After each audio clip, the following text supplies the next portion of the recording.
Hi, everybody. Welcome. We're going to get started. I know how it is after work. People keep trickling in, so they will. If you want to move up, you're welcome to, and we are trying to get it a little less cold in here. I want to welcome all of you to our annual Julia Howe Ward Child Development Lecture. I'm Tova Klein. I'm the director of the Barnard College Center for Toddler Development. We are a research, teaching, playful learning center for toddlers. And the Julia Howe Ward Memorial Lecture has been going on, I should know how many years now, but close to 25 years. I just want to say it's in memory of a wonderful little girl who was here right before I came, so I never met her, who lived a very short life, but what everybody says is she didn't walk, she pranced, and she had a real presence at the Toddler Center. So her short life has been memorialized in this lecture series and has given us a wealth and breadth of knowledge about children, young children, school-age children. So it's been a real gift for the community. I'm really pleased tonight to introduce our speaker who comes in from Denver, Colorado. And actually was one of my, when I wrote my book, and everybody said, you have to become a social media person, he was one of the first people I started tweeting with. So what do you call that, like a Twitter friend or Twitter buddy or something? So he has schooled me in the ways of social media. So it's a pleasure to have you and to introduce you. So, Dr. Harley Rotbart is a nationally renowned parenting expert, and if you're on social media at all, you've probably come across him. His work is based on many years in the field of pediatrics, and as you can see, that has been his home, the University of Colorado, and he is an emeritus vice chair of pediatrics there. But importantly, he is actually homegrown in New York City because he attended Cornell Medical School, so we forgive you for being an East Sider, but there's probably East Siders here. So he is schooled here, and then he went on actually to train at one of the most prestigious children's hospitals in the country, at the Children's Hospital of Philadelphia, which is University of Pennsylvania affiliated. And then I think has been in Colorado ever since, is that right? In infectious disease as well. He has been named in the best doctor since 1996, and he's one of those people who, you know, when you read their biography, you think, what do I pick out for this? So I picked out a few things. He has appeared in nearly every media outlet you can imagine, TV, radio, social media, print, you know, New York Times. He's often writing for the Motherlode, which I think is really cool. It's one of my favorite blogs. And he's on the board of Parents Magazine and has a fairly regular column there on parenting children. But here's a cool fact, because, you know, you can have all these, you know, credentials. But he has teamed up with American Idol finalists to promote nationally, I think this is important, flu prevention. And this is where social media and satellite radio and all these things really come in, I think, quite well. So I think that's cool. Personally, he and his wife have 3 children, 3 young adult children, one of whom is here tonight with his wife. He's going to wave. And that is his baby. So even when you have adult children, your oldest is still your oldest, your middle is still your middle, and your baby is still your baby. He also has done some wonderful things, evidently out in Colorado, is referred to as Coach Harley by a whole generation of children who he coached. And I can't wait to go home and tell my children this, that one of his books, he's the author of 4 books, right? 4 now? One of his books is called The On-Deck Circle of Life, 101 Lessons from the Dugout. Now, this is a best-selling kids' sports book, but the important thing, at least for my children, will be that it's endorsed by the Hall of Famer, Cal Ripken Jr. So I'm going to introduce his kind of current book, which we have for sale from Bank Street is back there, and Dr. Rotbart will be happy to sign it. I encourage you to get it here. But this is what KJ Dell'Antonia, who is the I guess, mother of the Motherload blog. If you don't read that on the New York Times website, you really must if you're a parent.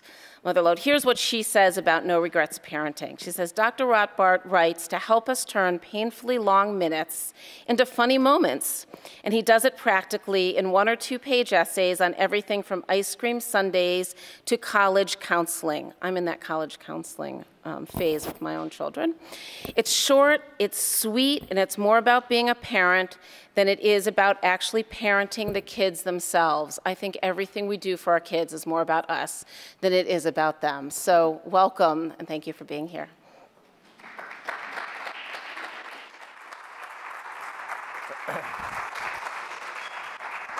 Well, that was lovely, Tova. Thank you very much. I wish my mother could have heard that, but her grandson will come home and tell her. So as Tova said, this is home for the past 30+ years.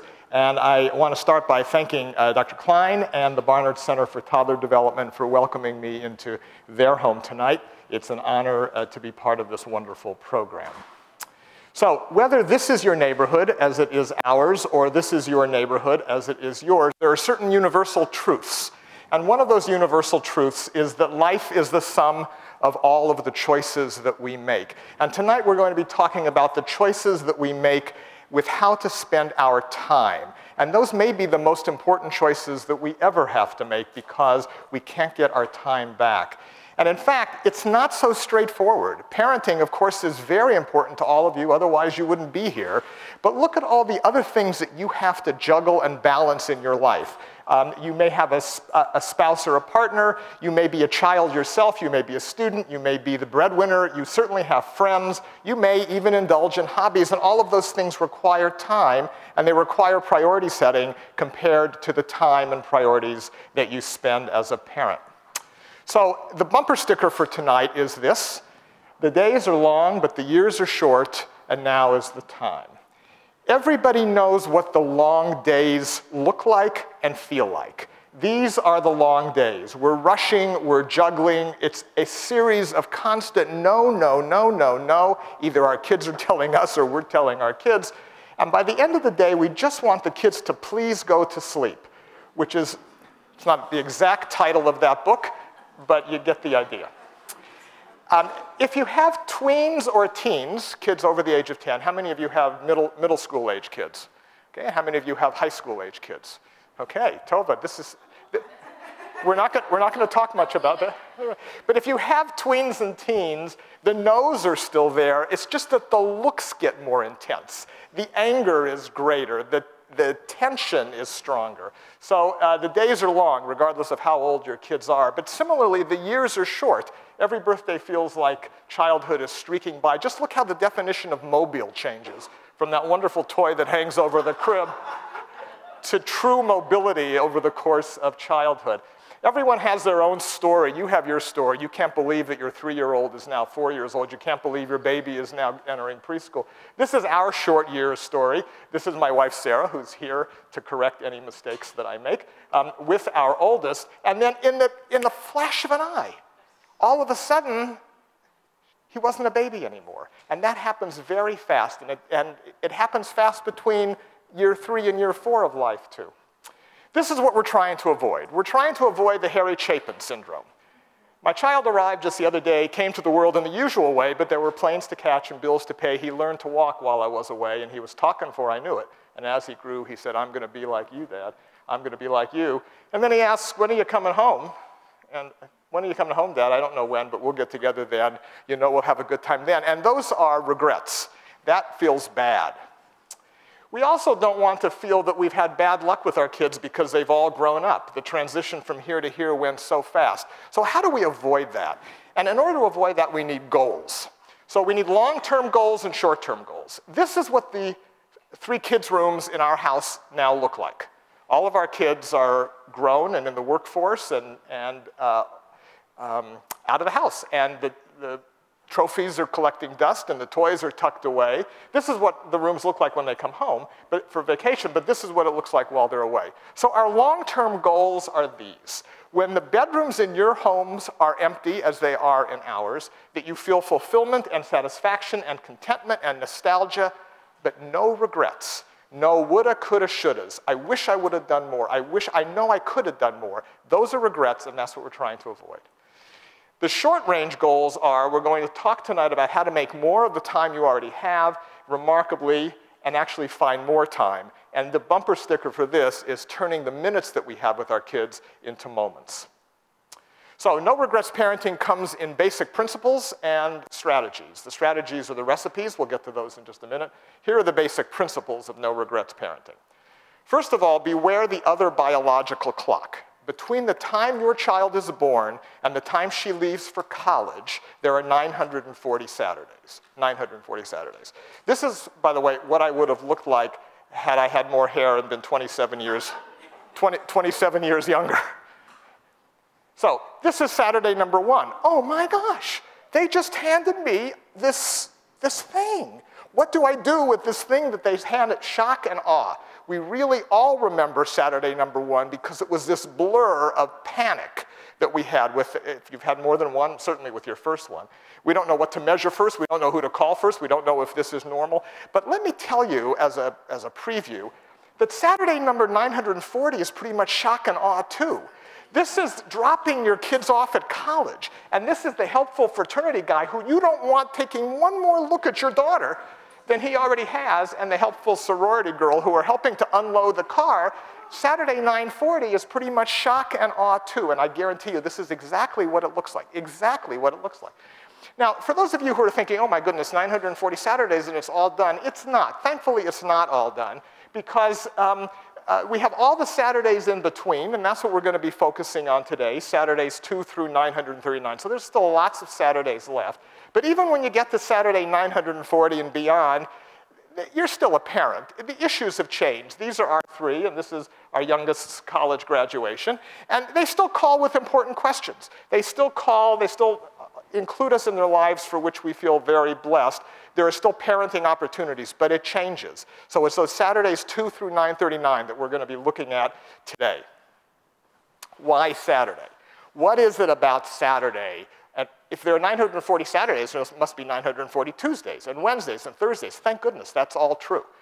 But there's something about Saturday that is different from all the rest of the days of the week, and that is that every other day is so busy. Now, that doesn't mean that we can't take advantage of the 940 Tuesdays, and we'll talk a lot in the next few minutes about how to take advantage of Tuesdays, Wednesdays, and Thursdays as well. But when we miss a Saturday or a Sunday opportunity, a weekend opportunity with our kids that we could have had, it really hurts us. I mean, we really feel like that's a loss, and that's why we focus on counting Saturdays, but I want you to be comforted by the fact that you've got 940 Wednesdays too. Principle number 2, parenting styles and philosophies come and go. Don't worry too much about them. So this is a Lego sculpture of Adam and Eve in the Garden of Eden. This is the snake, and here's the apple. And the reason I show you this is because it struck me some time ago that Adam and Eve were the only parents in the history of mankind, to not have a parenting book on their shelves. Now, as it turns out, the way it worked out for their boys, a parenting book or 2 might not have hurt, but they didn't have it. We don't have that problem. We have lots of parenting books to choose from, lots. In fact, every year there's another book du jour, book du year, that we can rely upon from the one that my mother raised me on, looking down helpfully at every year's new generation of helpful parenting books to tell you how it should be done. I actually feel this way. Before I got married, I had 6 theories about bringing up children. Now I have 6 children and no theories. In fact, it's very hard to put into a book what it is that is the right way to parent. Is there a right way to parent? And does it change every year because there's a new book every year? I do love this book, though. I was a really good mom before I had kids.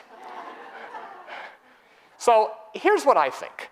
I think that if you spend enough time with your kids and you love and know your kids, you will know, your parental intuition will tell you what the best parenting style is. There's nothing wrong with having books. You can have a lot of books. But don't feel as if you have to follow them like an instruction manual. Don't feel as if there's a right way, and if I don't do it this way, or someone else is doing it this way and I'm not doing it this way, that you're doing something wrong. Principle number 3, I absolve you of all guilt. If you do the best job you can, and if you follow the ideas that we're going to talk about tonight, which come from your intuition, you don't need me to tell them to, you'll recognize these ideas.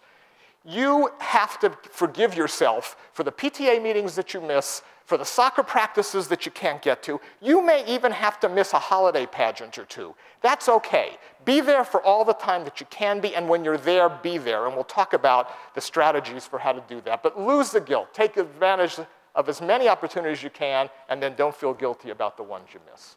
Principle 4, stress management. With 940 Saturdays, there just isn't enough time for all the stress that we feel with our kids. And everybody's got their trigger points. Everybody's got their stress moments. It might be in the supermarket. It might be trying to get your kids to eat vegetables. It might be bath time. Bath time, some nights are wonderful, and some nights bath times are horrible. For many families, it's bedtime, the reason parents drink. Other families, it's getting the kids out of bed in the morning, but there's always some stress. And when your kids become adolescents, the stress becomes even more intense. I don't know if you remember this story of the North Carolina dad that went viral. He has a teenage daughter who, on the laptop that he bought for her, posted an incredibly angry, mean, and dissing post on Facebook about her father. And her father read it. And now it's debatable whether he should have been reading her Facebook posts, but he took out his anger by shooting the laptop to death. That was stress management of one form. Stress management, I suggest, you have two options for. And both of them involve 3D parenting or 3D stress management. This was, I'll give you an example of stress in our house growing up. This was the most stressful time in our lives. This is, for those of you who don't drop your kids off in the school drop-off line in the morning. This is what a drop-off line looks like in Colorado. So the cars all pull up to the school front door, and the kids start piling out of the cars. At least they're piling out of this car here. This is what our car looked like. The doors didn't open, because it was that moment when we pulled up to the drop-off line that our kids had their meltdown.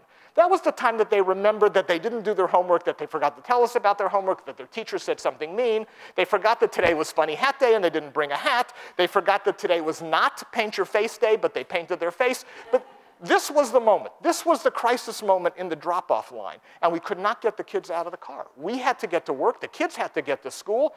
We could not get the kids. This was our trigger point. There are different 3D strategies. There's the one 3D strategy of distract, distort, and deceive. If you get out of the car right this second, we're going to stop for ice cream on the way home.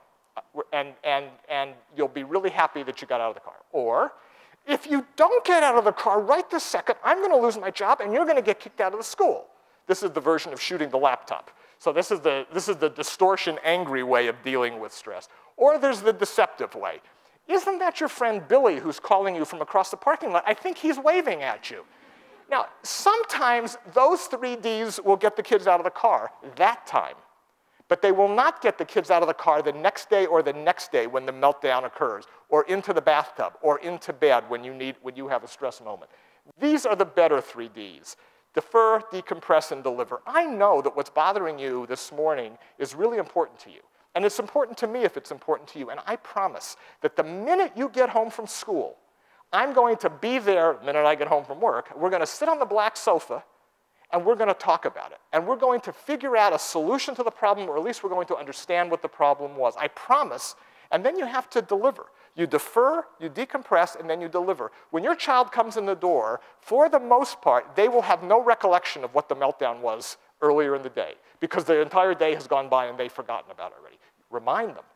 You have to remind them what the problem was, because that way they'll know that it was on your mind, that you kept track of it, that it was important enough for you. And then you sit down with them and you talk about it. So defer, decompress, and deliver for stress management.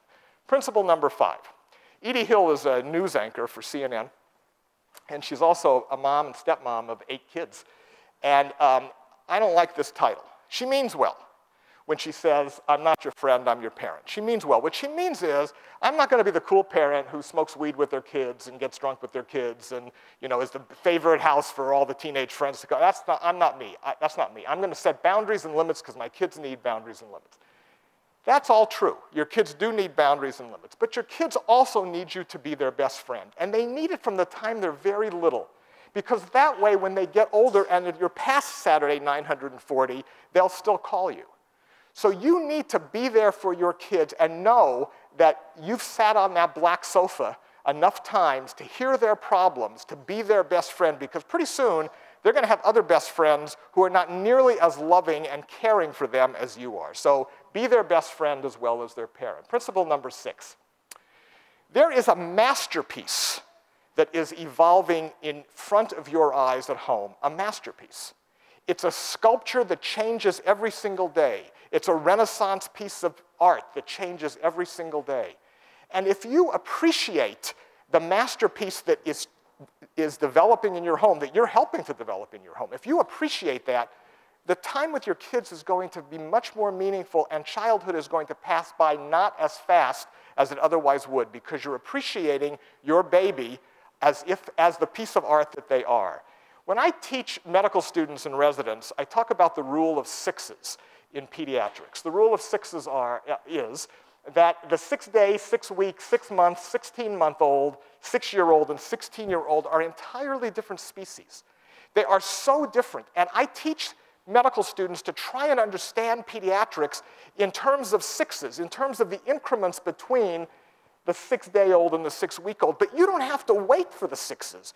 You see the 4s and the 5s and the 3s and the 2s. It's happening in front of your eyes. Your kids are developing into a human being, a thinking, speaking, conscious human being in front of your eyes.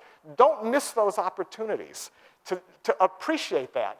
So there are developmental milestones at each of those 6s. And there's a handout at the end when you guys are leaving. Please pick up a handout that has the details of this that I'm not going to take the time to go over tonight. But I think of development in terms of body, brain, and behavior. And for each of those 6s, you have a list of developmental milestones in the back that you can look at. Look at them.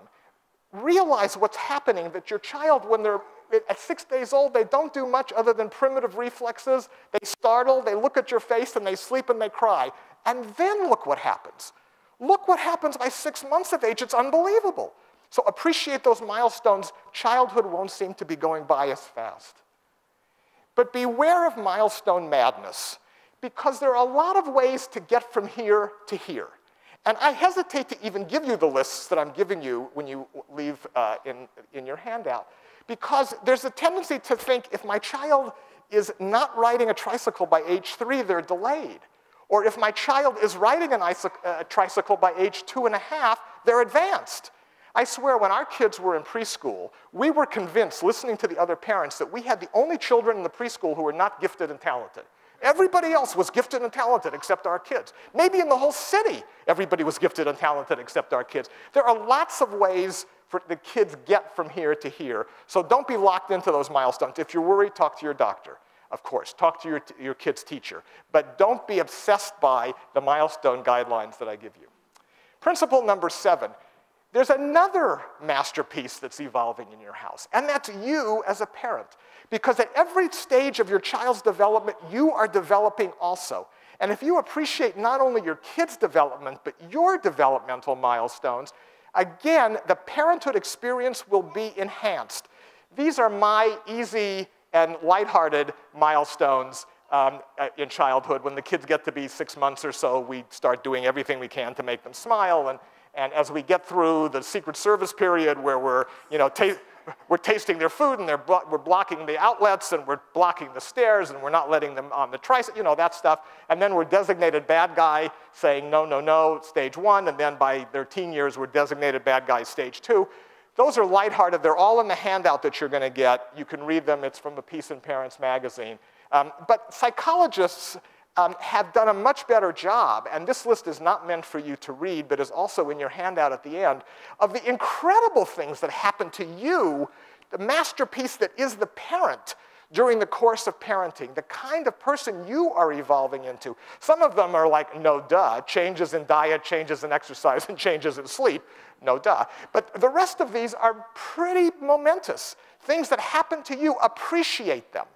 It will enhance the parenthood experience if you not only recognize what your kids are doing developmentally, but what's happening to you developmentally. Principle number 8, redefine quality time. The worst thing that my generation of parents did for your generation of parents is to invent the concept of quality time. Now, here's what quality time was. Quality time was, I am a very busy and important person. and I don't have a lot of quantity of time to spend with you, my children. So instead, I'm going to block off 2 hours, and we're going to do such cool things in that 2-hour period. And then I'm going to go back to work, and you're going to go back to the babysitter or to the grandparent or to the television. And then I'm going to do my really busy life, but those 2 hours are going to be really special quality time. And we're going to take lots of pictures so that I can show you what a happy childhood you had. That was my generation's quality time definition. Your generation's quality time has to be completely different. You have to flip a switch in your brains that says that any time that you spend with your child is quality time because you're with your child.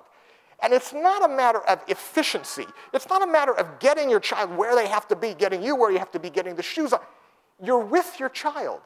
Getting them there is part of it, but appreciate the fact that even in short bursts of minutes, quality time is hidden. And those memorable moments at the end of the day, each day, those memorable moments may come in bursts of 5 minutes or 10 minutes, but that's quality time. If you're with your kids, it's quality time. Principle number 9, then, if you're with your kids, be with your kids. Be with them when you're there. I'm not sure this dad is with his kids. It's not an easy thing to do. So here's an exercise that I want you to go through right now. It'll just take a second. I want you to close your eyes for just a minute, and I want you to think about the moment that they handed you your baby in the delivery room. If you have more than one child, take a moment to picture both. Just think about that moment for just a second.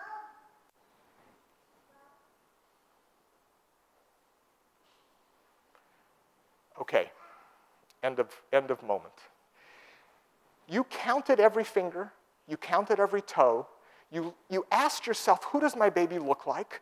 What's going to become of this lump that they just handed me? What do I do next? Look at what a gorgeous miracle I created. Now, when's the last time you looked at your child in such a deep and meaningful way? Because chaos sets in.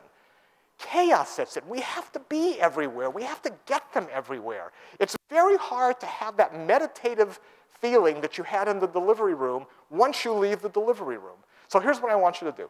For the rest of your childhood and parenthood days now, I want you to devote 6 minutes a day, 2 minutes, 3 times each, to looking at your child the way you did in the delivery room. To looking at your child in the deep and meaningful way and saying to yourself, oh my gosh, this one is mine. I did this. I'm making this a person. 6 minutes a day, 2 minutes. They may be throwing a tantrum. They may be eating, they may be sleeping, they may be doing their homework, they may be having a play date. But look at your child the way you did in the delivery room. It will slow down the years. It will give you more of an appreciation of the beauty of raising your kids. And in addition to the parenting meditation, I shouldn't have to say this, but I do have to say this. Our kids are constantly talking to us, constantly. They have so much to tell us. Why? Because they want to tell us stuff. But our minds are on the dishes in the sink and on the car that has to be fixed, the taxes that have to be paid, I have to go back to work after dinner. Our minds aren't there when our kids are talking to us. Now, that's not hard to understand because the kids think what they're telling us is front page news. To us, they're kind of dumb. I mean, you know, if you appreciate the beauty of what they're saying, that's great, but it's not like incredibly stimulating adult conversation. But they're trying to talk to you. You are their preferred audience. You're there anyway. It doesn't take you more time. And when they go to sleep at night, you will have spent more meaningful moments with them if you actually listen to what they say. And you'll be amazed that actually a lot of it is not as dumb as it sounds. Staying in the moment is great, but you also have to stay sane. And there are lots of ways to go crazy as a parent. And I don't have to tell you what those are. There are a number of ways of dealing with that, too. I'll talk more about double dipping in just a few minutes. Double dipping is the strategy, what I call the strategy of doing something that you would like doing without your kids, but doing it with your kids instead. So you're double dipping. You're parenting and you're taking care of yourself. I'll give you some examples of that in a moment. When your kids are away, do not feel guilty about leaving the dishes in the sink or the laundry undone.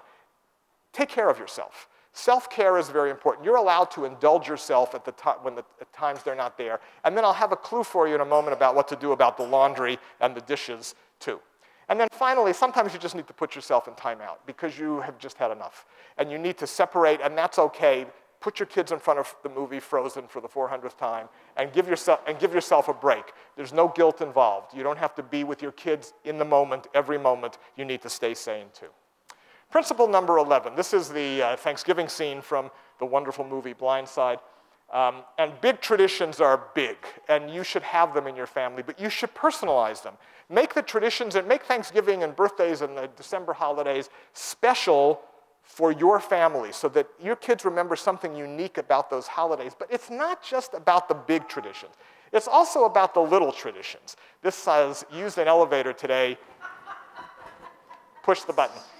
And I show it because it reminds me of one of the favorite little tradition in our house. So in our house, when all 5 of us, Sarah and I and the 3 kids, were all in the elevator at the same time, the doors would close, and if there was nobody outside the family in the elevator, at that moment, when the doors closed, we would look at each other and we would do until the doors opened. And when the doors opened, we were silent. And if anybody ever came in, they never heard that. And I thought that long ago, the kids had forgotten that. So at our oldest son's wedding, you saw the wedding picture a minute ago, we were all coming to visit Grandma, and Grandma lives on the 3rd floor of her apartment building, and the 5 of us were in the elevator, and Sam looked at me and said, Dad? So they remember, well into adulthood, the little traditions that happen in your house. I told that story in an interview, and the guy running the soundboard said to me, you know, we had something similar to that when we grew up. We lived at 1019 Grape Street.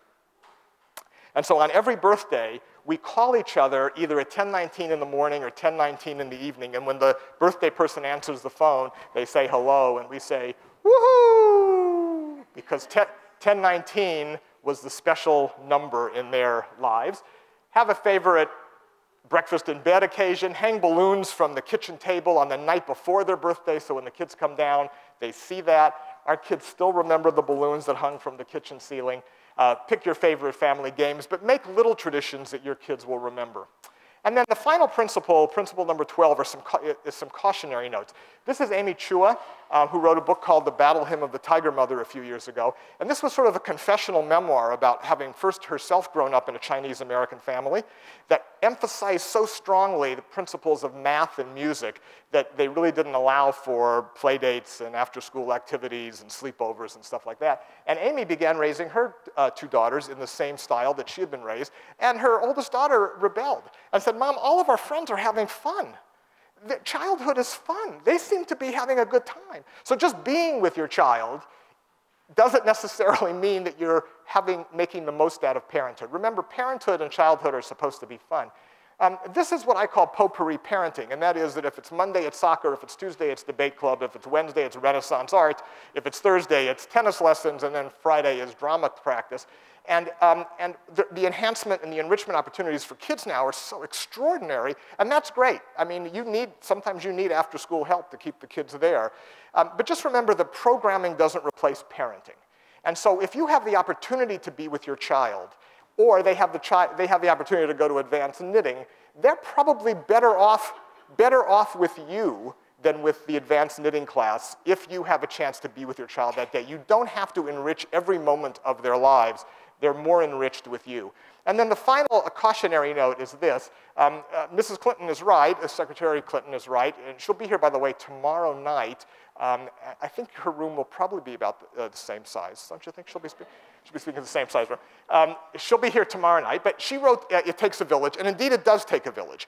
We are dependent upon grandparents and coaches and teachers, neighbors and friends to help with our kids. But just remember that every village has its idiot. And you need to make sure that you are not entrusting your kids to the village idiot. That if there are other people, you're still the gatekeeper. You're still the primary decider and provider. And you have to make sure your kids are in the right hands. Okay, now the recipes. So these are the strategies for no regrets parenting. Finding enough time and making the most of it. Strategy number 1. Every Sunday night for the rest of your kids' childhoods, I want you to sit down and write their calendar, their activities, into your adult grown-up calendar. Now, If your kids are preschool, this is easy. Drop kids at preschool, pick kids up from preschool, that's it. But trust me, it gets much more complicated. The choreography of your kids' lives becomes much more complicated even than the choreography of your life. And most of their events, you're not invited to. The things that happen at school, final exam, or after-school tennis practice, you're not invited to those things. But you should know where they are. There are a lot of reasons to keep this calendar. The exercise here is if you lost your adult calendar, your phone or your daily minder or whatever it is that you keep track of your activities, what would the person who found that think of you as a parent? What would the impression be looking at your calendar at how important parenting is? Why should you write things down? First of all, you're the parent. You should know where your kids are, even if you're not there. Secondly, it makes for really much improved dinner conversation. If you know what your kids did during the day and you look at the calendar before you sit down for dinner, you have meaningful conversation. And thirdly, something remarkable may happen, like you may have a meeting canceled. And if you have a meeting canceled and they've got a soccer game and you didn't know about it because it wasn't in your calendar and you got home and heard about it at dinner and you could have been there because your meeting was canceled, what a shame. What a shame. So have their schedules in your calendar. Then that's Sunday night's activity. On Saturday night, I want you to write down something during the week that was memorable for you during the week. And why Saturday? Well, because I'm sort of in this 940 Saturdays mentality, but you can write it down on Tuesdays too. But once a week, write down something in a diary, in a spiral notebook, somewhere, that characterizes that week, that you would like to remember about that week. And then go back and look at it. And go back and look at it with your kids. And try and do it once a week. It's not a big activity. Paste a picture in if you don't want to do the writing. But keep track once a week of what that week meant to you. Again, it will help slow down the speed of childhood. It doesn't take a lot of time, but it increases the memories and the magic of childhood. Strategy number 3, instant replay. I'm going to tell you something now that seems to go against what I told you just a second ago. A second ago, I said, don't feel guilty. You're not going to be able to be at everything. You lose the guilt.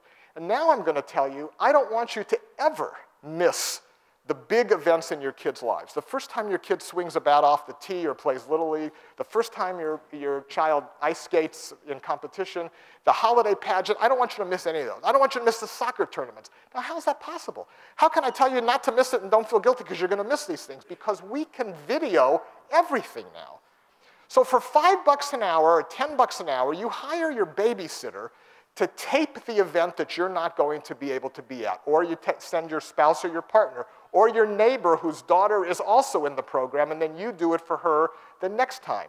But if there's an event that you cannot be at, film it. Have somebody film it, and then what you do is you sit down at night when you're back in town, and when you can enjoy the activity, and you have your little star narrate it for you. And it's actually almost better to hear her describe the soccer game than to be there. And that way you don't have to miss it. You don't have to miss the holiday pageant, even if they're the third bunny in the 4th row. Strategy number 4, half birthdays and minor holidays. Holidays are very important to kids, and we don't have enough of them. We're about to celebrate We're about to celebrate Mother's Day. The problem with Mother's Day is once a year. Father's Day is just once a year. Birthdays are just once a year. And holidays are so special, there's no limit. There's no number that you can't exceed to make days special in your kids' lives. Find new holidays. Mother's Day is forever hereafter, the first Tuesday of every month. It's monthly Mother's Day. Father's Day is the second Thursday of every month. It's monthly Father's Day. No presents are involved.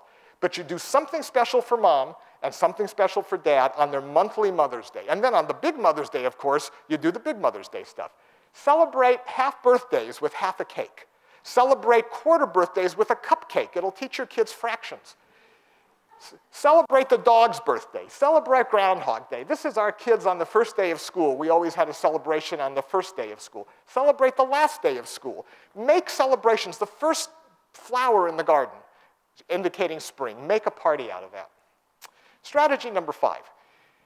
There is a witching hour that takes place before bedtime. And I don't really know how bad it is in your families, but in lots of families, that bedtime struggle, I need one more glass of water and one more hour of video and one more time to watch Frozen, and I didn't finish my homework, and I did finish my homework, so can I do something else?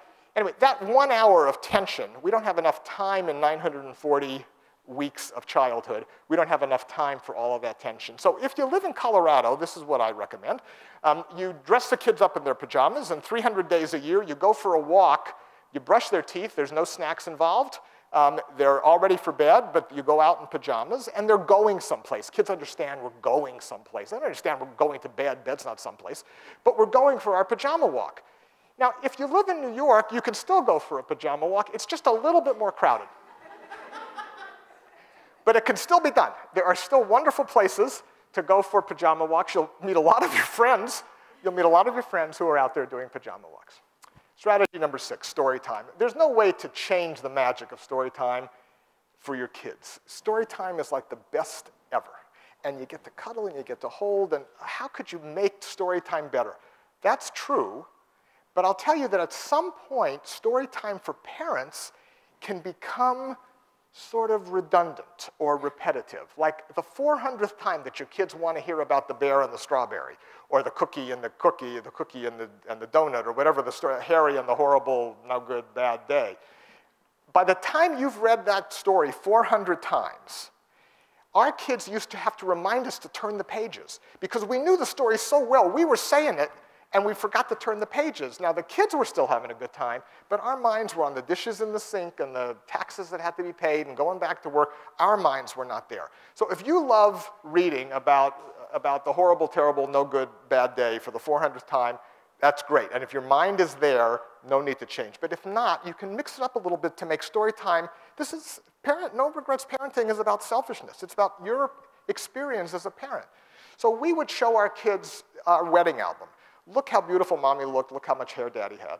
Or our high school yearbooks. Oh my gosh, did our kids think our high school yearbooks were funny? Your high school yearbooks are funny, trust me. Your kids will think they're really funny. Show your kids the pictures of them as babies. The kids love to see themselves as babies, and as they get older, there are more pictures to show them. And that doesn't allow your mind to wander to the dishes in the sink. It enhances story time for you if you could use a boost. Strategy number 7. Be a fly on the wall when you can. When your kids are in their milieu, when they're in their special place, try and be part of it when they're not watching. So have any of you had sleepovers yet? Are your kids old enough to have had sleepovers? Okay, well, you have. Well, let me tell you, you'll get to that stage. Whoever invented sleepovers, I think, should be waterboarded. Sleepovers are like the worst thing ever. Nobody sleeps. They eat junk. They watch terrible things on TV. They say things that, I mean, these are little kids. They gossip. They gossip about their parents. So the main reason that you should host sleepovers yourself is you get to hear all of that, and nobody gets to hear from your kids about your gossip. So it's very important to host sleepovers, but because you're going to have them. There's no getting around sleepovers. You have to have them. They're terrible, but you have to have them. You guys may not be driving carpool here, but carpool is another experience in Colorado where the adult kind of like disappears. The kids don't know that there's an adult. They would never say the things that they're saying in carpool if they thought there was an adult in the room. You're just driving the car, but the car is like driving by itself in their minds. Now, so in New York, the New York City edition of carpool is walking carpool. So this is a scene from Brooklyn of walking carpool. And again, you know, you get to see the kids in their milieu, and you may disappear. So, but there's an interesting, if you want to go through an interesting exercise, go online and Google walking your kids to school in New York. And if you do that, this picture will come up. And then the next 250 pictures are of one mom walking her kids to school in New York. Now, that one mom happens to be a great friend of the Center for Toddler Development here. And it's Sarah Jessica Parker, who is, as far as I can tell, since she's not doing Sex in the City anymore, what she's doing is walking her kids to school, which is an incredibly wonderful thing, and it's all over Google. And in fact, I have a sequel, a G-rated sequel for her show called Treks in the City. But walk your kids to school, walk other families' kids to school, be in your kids' milieu. Strategy number 8. At some point, you are going to be very grateful that your kids have cell phones, at some point, because you'll be able to get a hold of them and text them and stuff. And that point is debatable, and many people debate exactly when the right time is for kids to have cell phones, and I don't know the right answer for that. But I'll tell you, at some point, you're going to be very grateful. But right now, with your kids being young, the worst thing that's happened to parenting is the wired technology. Because when your kids are wired and when you're wired, there is an electrical fence between you and your children. And so we need to unplug the kids. And the rule here is when your kids are with you, they are not plugged in to anything.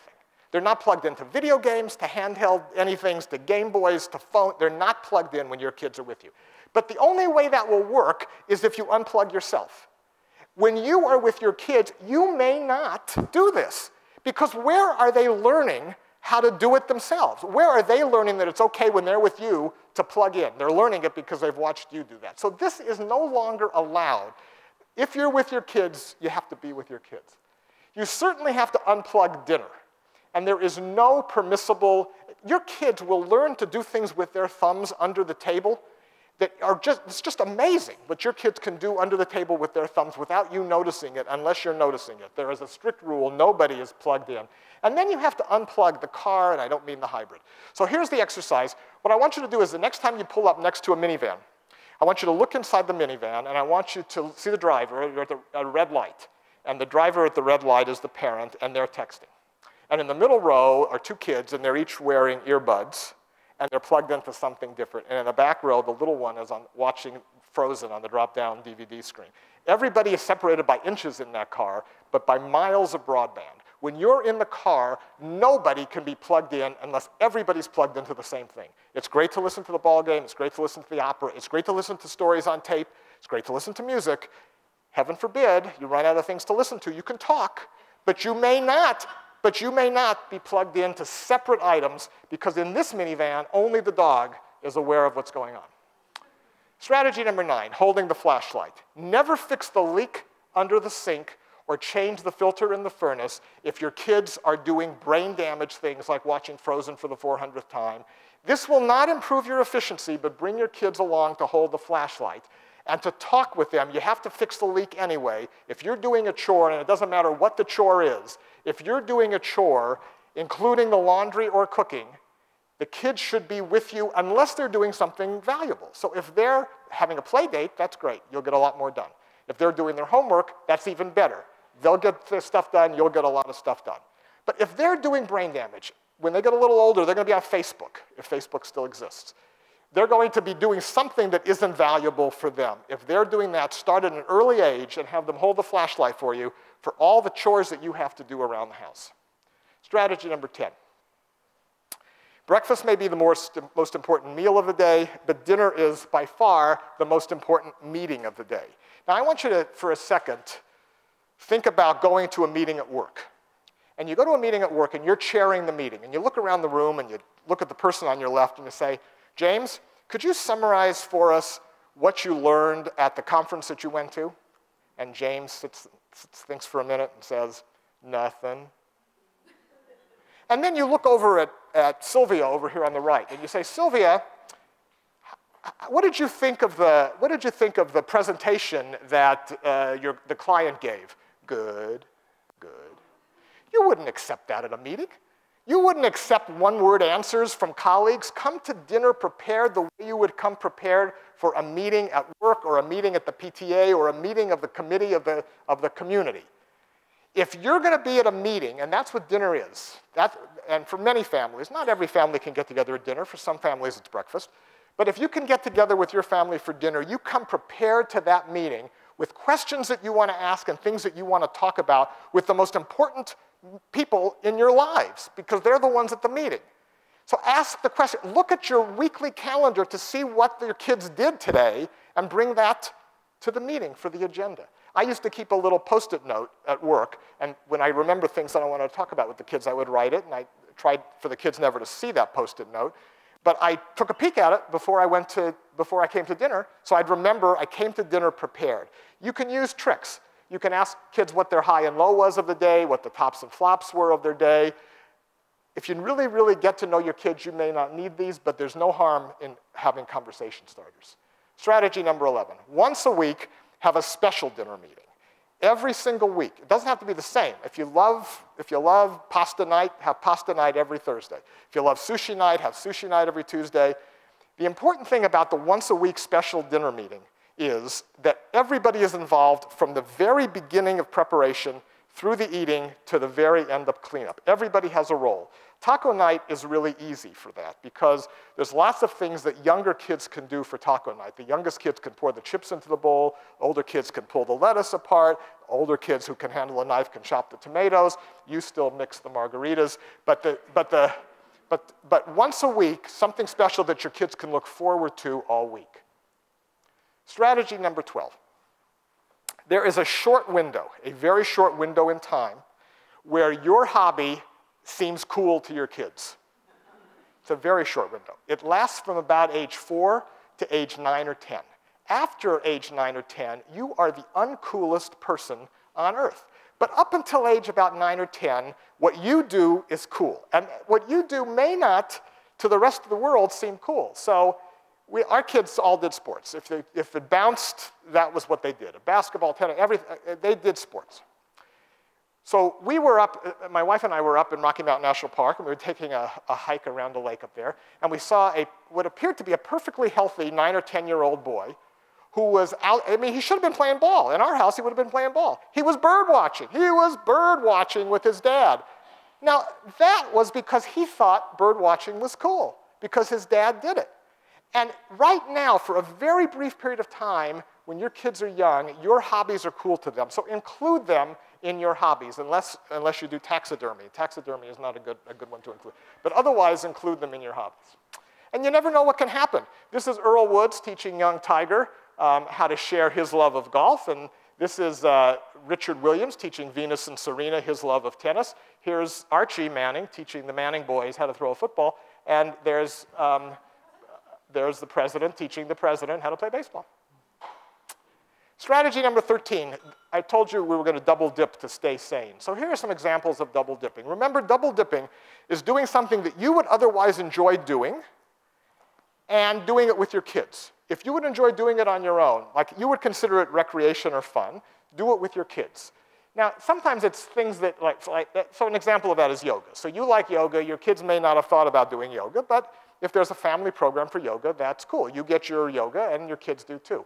Your kids may be in karate lessons and you may never have thought of doing karate, but you might surprise yourself. And doing family karate lessons is not a bad idea. Learn a new language together. Your kids will amaze you at how much faster they learn the new language than you. If you've always wanted to learn Hungarian, start listening to Hungarian tapes with your kids. It's a double dipping. Go to a ball game, have family reading nights. Those are the best.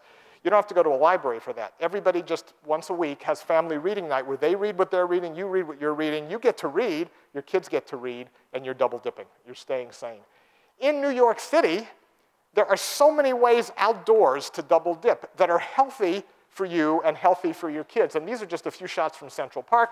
This is Harlem Mere, where mom is fishing with kids, and lots of other examples, snowshoeing and rowing and biking and skating and skating. The things that you can do with your kids that are healthy for you, they help you stay sane, and you include your kids in that. Strategy number 14 involves work. This is young Sam here, helping the street crews. Work is, in our society, for some reason, separated from parenting. So it's not true in every society. In lots of societies, kids go to work with their parents. But in our society, we build a wall between work and parenting. That wall is not always necessary. So there are opportunities for you to share your work experience with your kids. For example, if you have to go into work after dinner and your kids are old enough, let them bring their homework and take it to your office or your store or your warehouse or wherever you have to work, and let them do their work in a corner of your office. When they're little, that may just mean sorting paper clips and sorting thumbtacks into different colors. But give them a spot. And when they've got homework to do and you've got to go to work, it doesn't make sense for them to be at home doing their homework if they can be in a corner of your office. So share a corner of your office. If you want to see the power of that, I don't know if have any of you seen CainesArcade.com? Have any of you seen this video? This is extraordinary. So www.caines, C-A-I-N-E-S, CainesArcade.com. The power of what can happen if you bring your child to work. This is a remarkable video and a testament to why you should bring your kid to work. And then the next work strategy is you need to start some businesses with your kids, like 4 or 5 during childhood. You should help your kids start different businesses. There are lots of reasons for doing that. But mostly it's because they can't do it without you. Your kids need to be taught how to do dog walking as a business, how to sell Girl Scout cookies, how to run a lemonade stand. This is Camp Emily. This is our 7-year-old daughter, our daughter when she was 7 years old.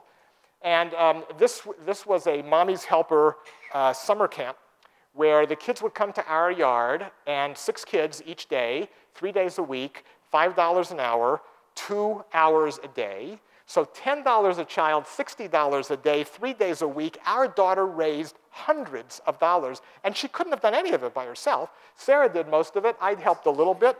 But for the most part, this was a parenting experience. Helping your child to run a business and then watching out the back window as Camp Emily was going on, hundreds of dollars she made, and that was the last time she was ever in the black, actually. In her entire life, she's never been in the black since then, I don't think. But it was a great experience. And then when your kids are older, start an eBay business. eBay teaches kids lots of valuable lessons, and they certainly should not do that by themselves. If you travel for work and your kids are old enough, take one at a time, and old enough means older than 10 usually, and they can sit quietly in a meeting and read or do their homework, or when they're older than age 12, they can actually sit in their locked up hotel room and wait for you to come back. And then you do fun things at the end of the meeting, one child at a time, and you have my permission. Tell them that a pediatrician told you. You have my permission for them to skip school to go on a business trip with you because they will always remember the business trips that they take with you. And then the final strategy is to donate your time, and if you have resources, to donate your resources, and do that together with your kids. Because everybody benefits by charity, everybody benefits by volunteer work. You turn that lemonade stand into a charity operation, but the sense of warmth that you feel and that your kids feel for doing good and doing good together is a fabulous parenting experience. Now, other than for Dr. Klein with teenagers, we're not going to talk about this, but I'll tell you that there are lots of different ways that you can improve the quality of your time with your teenage kids. Most of them involve bribery. And at that age, bribery is permissible. You have to bribe your kids to spend time with you because they would rather be spending time with just about anybody else. But there are certain things that you can provide for your kids at that age, especially if you've saved up a lot of money from doing all these free activities when they were younger, that you can take them for. And if you have questions about teenagers, I'd be happy to talk with you about that afterwards. I don't have any answers, but I'd be happy to talk with you about that. So now you're here. You're at high school graduation. Look how fast that went. It's less than an hour, and you're already at high school graduation. And this is a time of tremendous joy and congratulations due to your kids. But there's also congratulations due to you. And I want you to read with me a graduation speech that I wish for you someday. That when your kids are graduating from high school, I want this to be the speech that you give from the podium. Thank you, dear guests, for coming to my graduation as a parent. I've gone through 940 Saturdays. Here's the speech. Read it with me. This is like a 12-step thing. We're gonna all do this together. The No Regrets Parents graduation speech. Here we go. I've done it. They're in college or out in the world. I raised wonderful children who love their parents and know their parents. I turned countless childhood minutes, hours, days, and weeks that would have otherwise been lost in the name of efficiency into special moments that I'll cherish forever. I was there with them every chance I had, and I created chances to be with them that I never imagined I could. And as reward for my commitment, passion, and love, I can now pass by their empty bedrooms, feeling fond nostalgia, missing them terribly, but what a blessing it is to feel no regrets.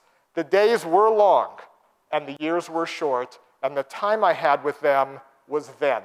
But I made the time, and I took the time, and now it's my time. I've earned it. Congratulations, you're through high school.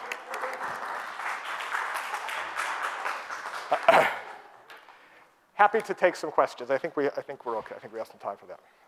Questions, your own experiences, things that work in your house, how you turn minutes into moments, secrets that you want other people to take away from here. Secrets that I can steal and use in my next talk?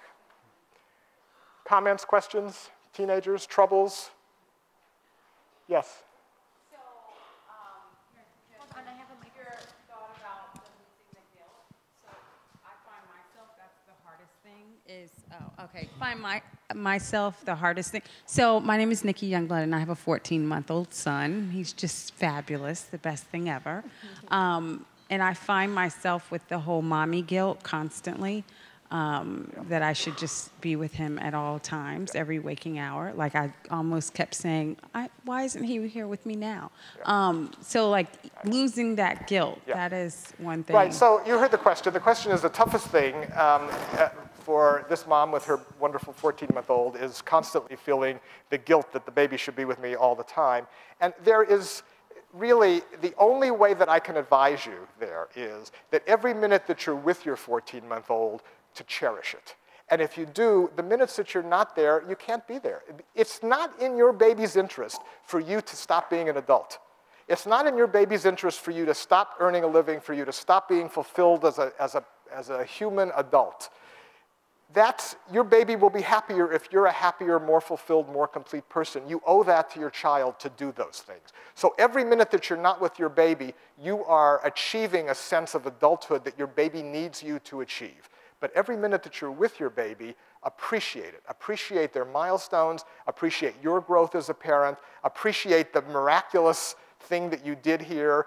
Lock in on your baby, really in a meditative way. Lock in on your baby so that when you're not with your baby, it's a little bit easier. It's never going to go away. The parenting guilt never goes away. Sarah and I still, our kids are years away from living at home. They're many years they're already out of the home. We still feel like we'd love to be the fly on the wall and drive carpool and watch their baseball games. But at some point, you can't.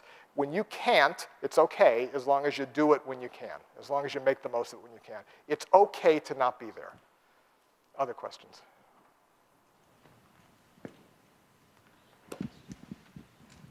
Hi, so can you talk a little bit more about your recommendations for bribing teenagers? Bribing teenagers. I don't quite have a teenager, but once the eye rolling starts and the tone of voice shifts, I feel like you're already there. All right, so bribery is very important in having teenagers. So here's the thing. There are things, activities that your teenagers cannot do with their friends because they can't afford it or they can't get there or they don't have permission. So there are things that they can't do.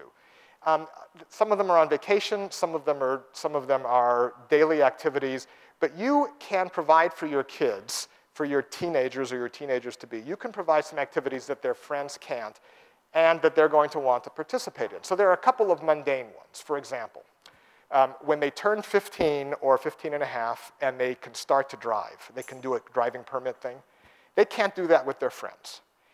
When you buckled your kids into their car seats when they were toddlers, that's how captive they are when they're learning to drive.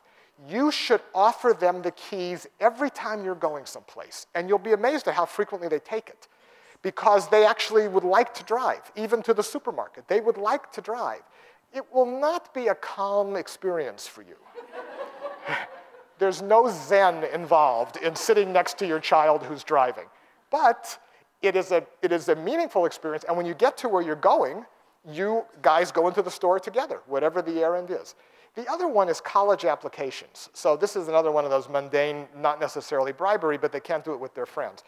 So college applications are an opportunity for a parent to help their child in a way that is totally, absolutely permissible and, for most kids, appreciated. A lot of parents will hire college counselors, evaluate my child, what are the best schools?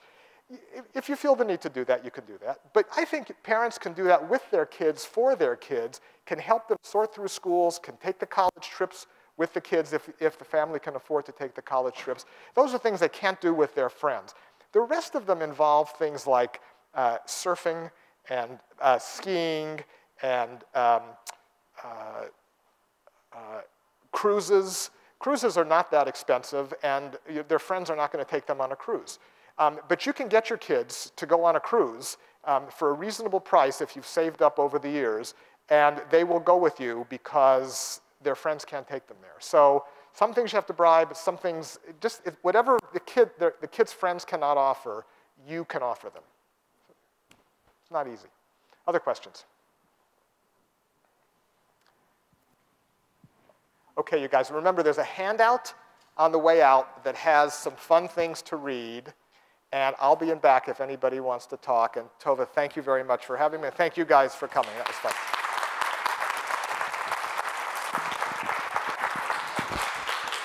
All. Whoops, is that not working? Thank you all. There are books in the back that he will gladly sign. There is wine, if you're old enough. There's wine, there's food, please eat, and thank you again for coming tonight. Thank you.